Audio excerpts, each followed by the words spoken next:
is Tuesday. It's day 33 of the 100 Days of Making Comics Challenge, which is the challenge where you spend at least 30 minutes a day minimum on your own personal comic project for 100 consecutive days, and then you post a social media post to hold yourself accountable as you go.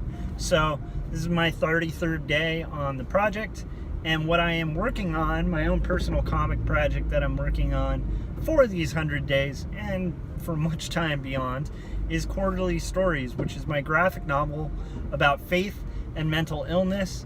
That's a very personal story to me that I hand write, hand letter, and hand ink, and then hopefully hand to you someday in print. But until that day, it's available serialized online at quarterlystories.com or at topis.io by searching for Quarterly Stories, and you can add it there to your library if you want to help it get visibility as you read it. So today is Tuesday. That usually means, if you've been following my vlog or you've been following this 100 days challenge, you'll know that Tuesdays usually means Rock and Roll Tuesday, which is where I get together and play with the band once a week. But that's been canceled because of the fact that multiple guys in the band were sick this week. I myself am just getting over being sick. I had to call out yesterday because it was that bad. So it was kind of a relief that it was canceled. I was all geared up to go and to do it, because when I commit to something, I take it pretty seriously. But honestly, I'm pretty happy and relieved that I'll have that extra window of time to spend on Quarterly Stories after my son is, of course, asleep. So, for those of you who are new to the vlog, I'll just explain a little bit. I'm an art director, and that's my day job. And then, basically, on top of that, I'm also a father and a husband, and so I have a very limited window of time throughout my week to work. And so basically everything I do goes on top of what is, at least minimum an 8-hour workday, and then usually a commute that is pretty much equivalent to about 3 hours of driving each day. That's both days. Now, if there's traffic, like today, it seems like there's a lot of traffic on the road, that can actually increase my amount of time commuting. So that leaves me with a really small window of time to actually work on my personal projects. There are a few things in my life that I won't sacrifice in order to work on comics. One of those is family. So it's really important for me when I get home to spend time, like an equivalent amount of time, with my son and hang out with him, and also to spend time with my wife, and also hopefully allow her to occasionally have some time off during the week, because it's a hard job being a stay-at-home mom. But anyhow, so that said, that's no excuse for anything. It's just, if you're new to this vlog, that's kind of the challenge that I'm up against, and that's why things like this 30-day or not 30-day, the 100 Days of Making Comics is such a great challenge, because it holds me accountable to constantly work on my own personal project, which is something that, I've already kind of built a habit of doing, but it's still really important to come up with little gimmicks and little reminders to make you, work on your dream outside of your workplace, because otherwise you end up being one of those people who has a dream.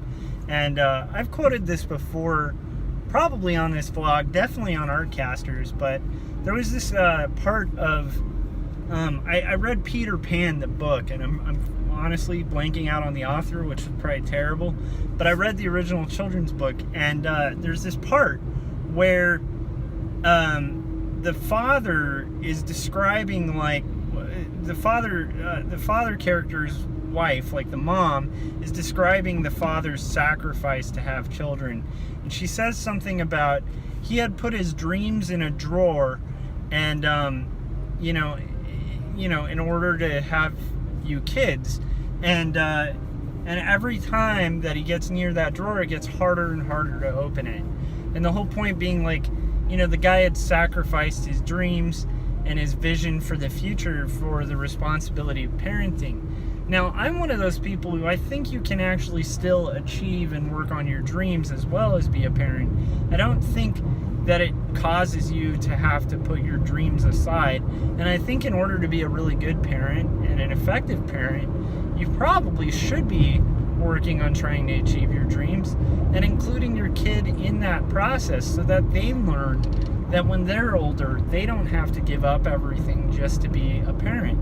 However, I do think it does shift responsibilities in the sense of before I was a parent, before I had a kid, I didn't have to worry about somebody else's life depending on myself. I mean, my wife, yes, I would have to support her and be an encouragement and all sorts of other things like that for her, but it's a little different when it's a human being that's completely reliant on you for everything, for sustenance, for food, for love, for just for learning about the world and learning about everything around them. There's a bunch of stuff that when you're a parent you realize, like, your kids don't come pre-programmed with.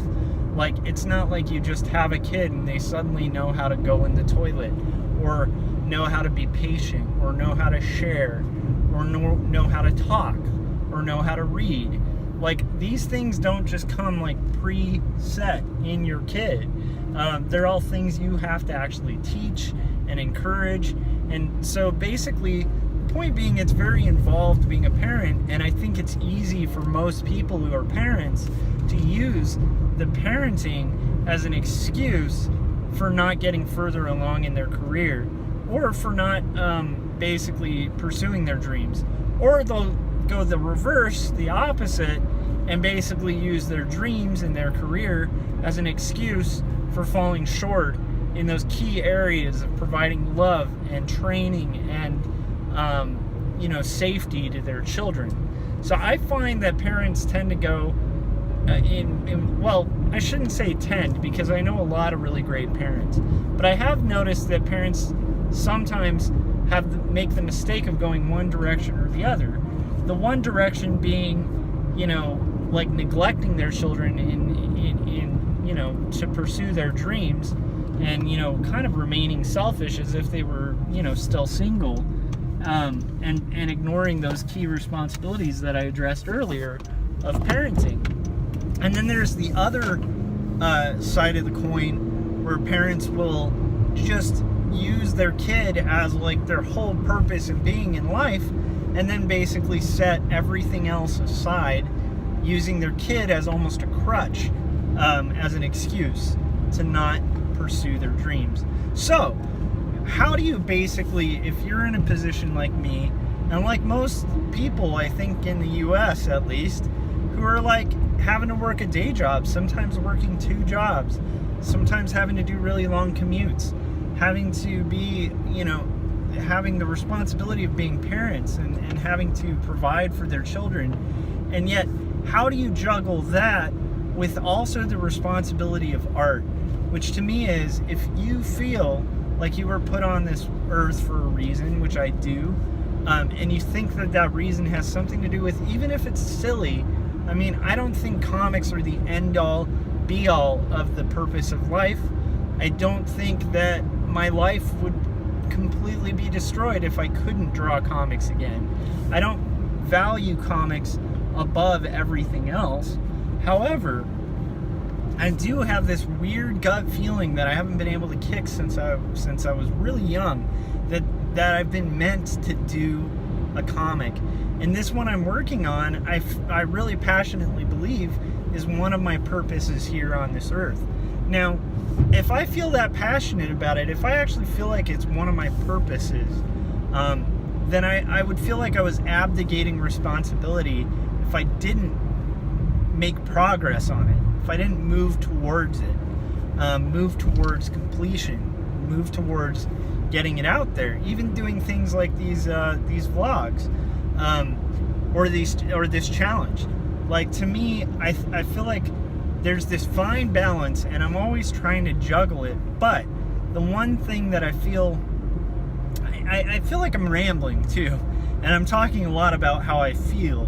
But my point is, I feel better about myself knowing that I am occasionally getting in the trenches and that I am constantly moving to push this thing forward. That's something that I really want to do, I desire to do, and I feel led to do. Like, I feel like it's kind of the point of one of the points of why I'm here. And I know there's other cartoonists who feel that way as well. I also totally understand that there's people who delusionally feel that way about their art or about their own dreams or about things they want to make. But I do feel, and I do firmly believe, I'm actually pretty convicted by the fact that I think when you set these things in a drawer, like in that book that I was talking about, and you close it, I feel like you lose a little bit of your soul. And I want to keep my soul and also at the same time be able to maintain a job that provides me a living and provides for my child, and at the same time be a good father, and at the same time be a good husband. And those are all things I desire, and I don't think it's impossible. I think it's challenging, and I think occasionally one thing will fall for another. Occasionally when you're juggling, you're going to drop a ball. But I think with enough persistence, enough pre-planning, enough, I'm a Christian, and so I actually believe with a lot of prayer and just reliance on God to kind of get me through, and basically reliance on God to like direct my path. All of those things, can contribute to the juggle being possible. And why this is on my mind is like I'm on day 33 and I'm excited. I'm excited about this challenge. I'm excited about the 100 days of making comics. I'm excited that there are people who care enough to subscribe on Tapas. Like, I'm not saying that generically. I know you're supposed to say that on YouTube, and I usually do. When I log off, I'm like, hey, please subscribe, share, like, comment. And I want to really reiterate the fact that, like, while I'm aware of the desire to do that, you're supposed to do that in a marketing sense. From just a really honest place, I can say I am really thankful that there are people who are willing to subscribe and read my comic. It really means a lot. Like, people who have even commented on Tapas, which isn't a lot, but people who've been kind of like noticing little things on different pages that I've done. That kind of thing really goes a long way. And I'm really thankful for it. And aside from that, I'm also in awe of the fact that it even happens, because there's a lot of great art out there. And I don't know, I'm doing a rambling one, but it's been a while since I've done a rambling one. And I don't want all of my updates during this 100 days challenge to just be like 1 minute. I've been trying to keep them short so that the upload time and the editing it goes smoothly, and that it doesn't derail me from the productivity on my comic. But I also want to occasionally like really talk about what's on my mind. So that's one thing that I kind of just wanted to talk about, was the fact that I feel torn in a weird way. On one hand, I feel down on myself for not getting enough progress. Like, it's not enough. It's never enough. That's an ongoing thing, and I recognize it for what it is. It's not. The thing is, if I really analyze my situation, I know that that's not honest criticism from myself. I know that that's actually from a dark place, and that's most likely my tendency and proclivity towards depression talking. So in that case, I disregard that comment, because I'm doing the best I can, and I can honestly say that without some sort of thought in that's got any relevance telling me I'm not. If I look at my life, I look at the amount of time I have, I'm actually pretty impressed with the fact that I can even put in the amount of time that I do now on my project. So there's that. That weird dynamic. That's one thing I wanted to talk about. I wanted to also just discuss the idea that if you're out there making excuses why you can't do something, especially a personal project, or you're delaying getting going on it, you're like, when everything's perfect, when I have everything there, just, step back and honestly analyze. Because, committing 30 minutes a day to a comic is not that big of a deal. Now, committing to doing an upload and a YouTube, like a YouTube video and stay at it, and also committing to doing the 100 days consecutively is a little bit harder. But at the end of the day, it's 30 minutes. And I'm forgetting whose vlog, one of the hundreds people had mentioned the fact that that I think it was just in the hundreds Facebook group, somebody had mentioned that a lot of people spend more than 30 minutes like watching TV or just playing a video game and think nothing of it, and they can do that consecutively, no problem, no questions asked. I think most Americans spend at least 30 minutes a day watching television. And so if you can commit to that, why can't you commit to 30 minutes of your comic? And I was thinking about it, like, that's shorter than most television episodes. So really, the 100 days challenge, the time involved to invest in your comic, it's not that crazy, and it shouldn't be that hard to achieve. And I'm reminding myself of that, because there are times throughout this challenge so far, especially, oddly enough, I think Mike Emmerich had warned me that like 30 is really rough. And I think I get where he was coming from, because, day 30 was kind of this point of like really having to fight a subconscious voice that was telling me to not, like, to take a day off. Like, you can have a break, you can have a day off. And my main problem on this has been the upload times. It's been the export times and the upload times. Even the editing the videos isn't that bad, but it's just the fact that I'm on an old computer, I have a really slow internet connection, and so upload times, export times, those both are my big challenges. Other than that, like, the time involved on the comic is really, I think there's been maybe one night or two nights where I've spent the actual minimum of 30 minutes. But, it does take a sense of, like, commitment in order to get this thing done and to get some progress done on your work. And, like, for me, that's a no-brainer, and it seems like anyhow, it just seemed like something to talk about. So the point, I'm sure I've talked myself in circles, and I'm kind of directionless in this rant, but that's all stuff I wanted to talk about. So anyhow, so there's a few things going on that might kind of get in the way or complicate the challenge. One is the client I have that I've been doing occasional t-shirt designs for during this challenge wants a third design, and it's like gonna have at least 8 characters on it, so that's gonna take a while to rough out and draw. So I'd like to at least get a mild start on that.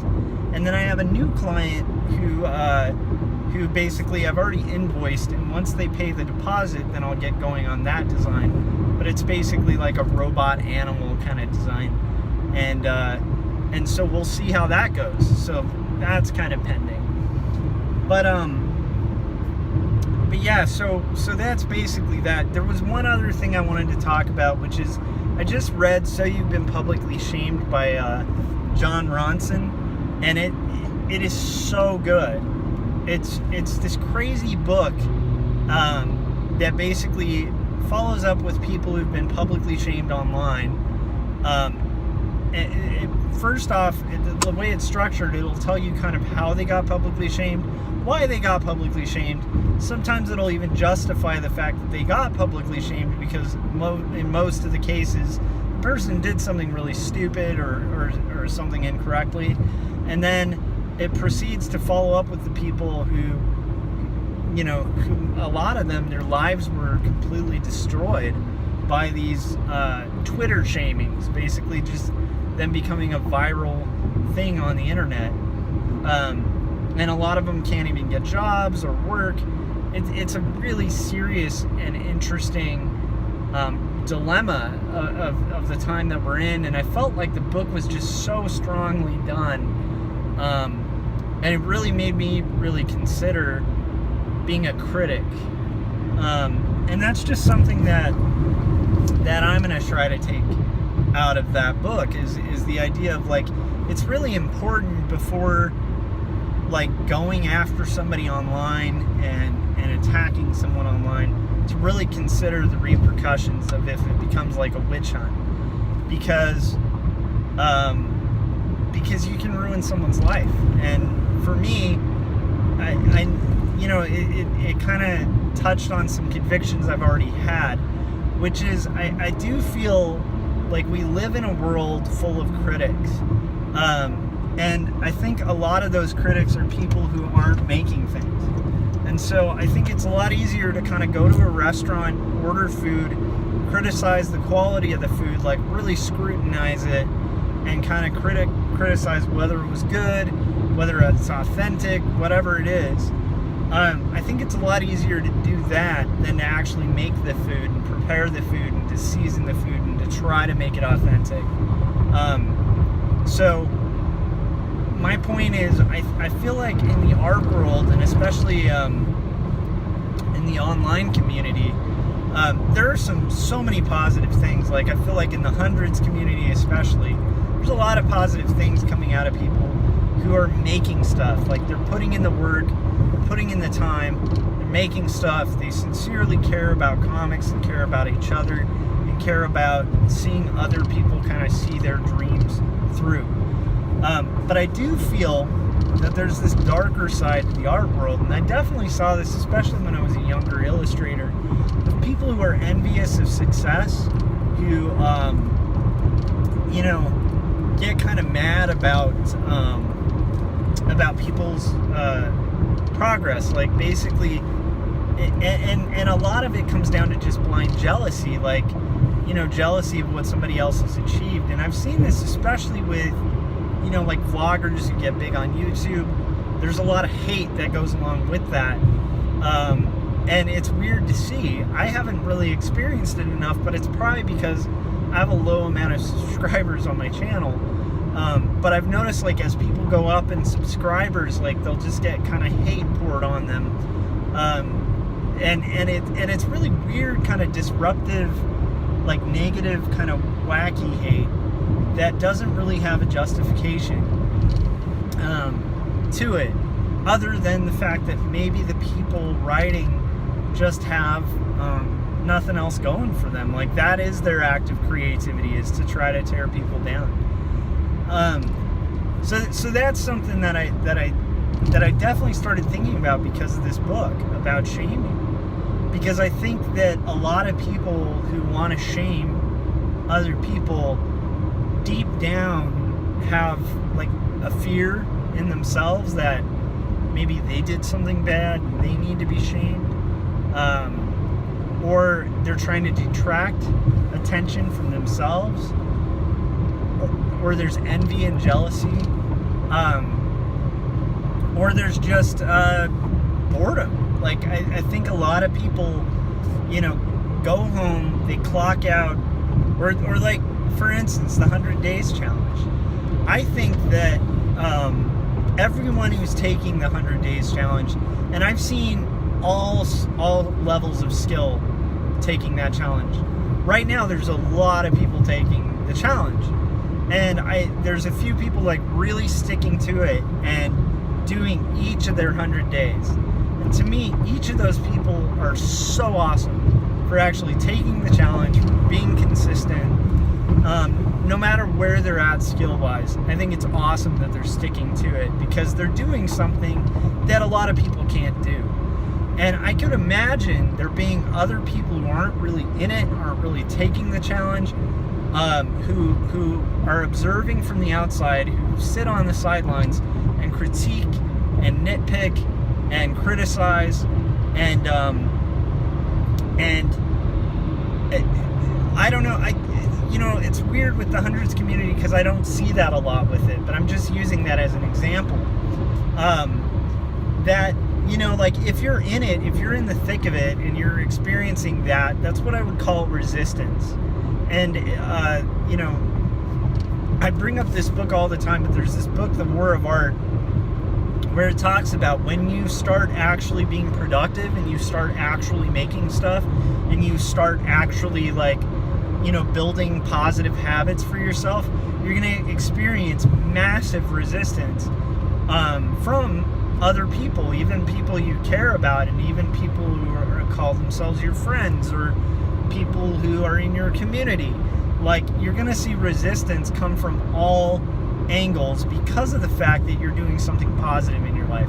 And positive things are generally met with resistance. And why are they met with resistance? Because you're in the war of art. So that's all Stephen Pressfield ideas. But the point being, I haven't experienced mass amounts of resistance. I have experienced that from time to time. And usually it will come in the form of really petty criticism. And I think that,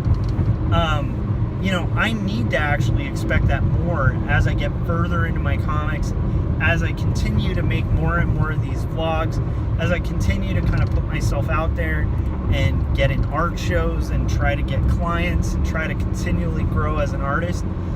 As you're doing these things, as an artist, I think that it's going to come part and parcel that you're going to occasionally meet with resistance, you're going to meet with critics, and it's going to get rough. And part of that is because it is a war to make this stuff. So, anyhow, I don't know why I'm rambling about that. I think it's because I've just seen that happening to other people, especially people with more subscribers than myself, who are getting kind of a lot of hate online, and a lot of hate towards their work, and a lot of hate and criticism towards their work. And there's a huge difference and a huge line between hate and legitimate critique. And I think it usually comes in it also comes in the method of delivery. So anyhow, I part of why I'm also talking about that is I just read that book, So You've Been Publicly Shamed by John Ronson. And it's a great book. It's a really excellent read. It's made me reconsider my own attitude. I know that with art, I'm a little more forgiving than I used to be with art that I look at, and I used to hate specific kinds of art and be really public and open about it. But I've started to kind of step back from that because I think it's part of becoming mature as an artist. It's just you have a developed eye and you have your own tastes, but you also, when you're in the trenches trying to make stuff and seeing how difficult it is, at least for me, it makes me a lot less judgmental of other people who are at least trying. The people I'm most critical of are people who aren't trying, people who aren't in the trenches, aren't actually trying to make stuff. That especially people who are posing like they are in the trenches and they're not spending the time. And that to me is probably the worst kind of people, but other than that, I think people who are actually giving it a shot, who are trying, who are putting in the work, I'm a lot less judgmental. But I have noticed outside of comics and outside of art, I still catch myself being really judgmental, oh, that band sucks, or oh, that food place sucks, or whatever. And I need to really consider, it doesn't mean you get rid of opinion or taste or whatever, but for me, I've found, especially after reading that book, I really need to reconsider before I hardcore, hate something or hate on something, because I mean, at the end of the day, who am I benefiting through that? Am I helping anyone? Am I helping myself? It doesn't seem like a very beneficial way to be. It doesn't seem to help anybody. It just kind of seems to feed this hate machine that at best will destroy productivity for someone. And how does that help me? It doesn't help me. So anyhow, so that's all a long rant, but my point being, it's a really good book. You should check it out. Okay, I'm gonna go because this is already like almost 30 minutes long, and I think I'm not gonna edit it or add music, but I will show this. So now I'm gonna cut to when I finally get home, which will hopefully be soon. This drive is taking much longer than usual, but I hope soon that I can show you guys some footage of me inking the next few panels on page 60. I'm pretty excited about how this page is coming out. It's looking pretty, I think it's looking like a cheesy airplane diagram, and that's the point of the page, and so I'm excited about that. I'm looking forward to hopefully getting finished with this soon, by the end of the week. I'm hoping to work on something new.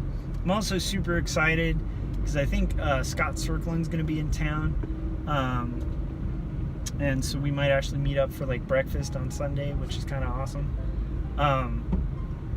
Other than that, like I'm just continuing with this challenge, and I'm hoping this video, now that I've talked for so long on this, doesn't take like 10 hours to upload, but it probably will, and I'll probably regret it being this long tomorrow. But I hope you guys found it interesting. Let me know your thoughts on it. Let me know your thoughts on like have you guys read that book? Have you read the Ron Johnson book? Or is it John Ronson? I think it's John Ronson. I always like confuse it because it sounds like Ron Johnson, but I think it's John Ronson. But anyhow, so if you've read that book, let me know your thoughts. Let me know what you guys thought about it. If you haven't, I'm just kind of curious, like, how do you guys feel about resistance? Like, have you experienced, especially the people currently taking the 100 Days Challenge who might be watching this video, like, have you guys kind of met with resistance? Have you had people in your life that you really count on and stuff just out of nowhere, like, starting to resist you make stuff? Or have you noticed, like, as you start making progress on your things, suddenly all of this stuff comes up? Because I notice it whenever I'm in it, having good momentum. It's like I'll get sick, or something will happen, or the car will break down, whatever it is. It usually happens a lot whenever I'm being productive, and almost to a point where now I kind of expect it. Like, I expect it, and I plan for it, and I try to mentally prepare for it so that I can acknowledge it for what it is. It's just a roadblock that's in the way of me actually producing and doing the work. And a lot of the times it's just a mental justification my brain is subconsciously looking for to not create. And that kind of thing, I want to like highlight, be like, that's resistance, and set it aside where it should be, which is, in the little resistance pile, which is a useless roadblock. So anyhow, I'm curious what you guys think. I hope this wasn't too rambly and confusing. If it was, I'm sorry. I am 33 days into this, and it's gonna get harder to make content and to make sense. But all right. Now I'm gonna cut it, and I'll show you guys what I did tonight, and that'll do it.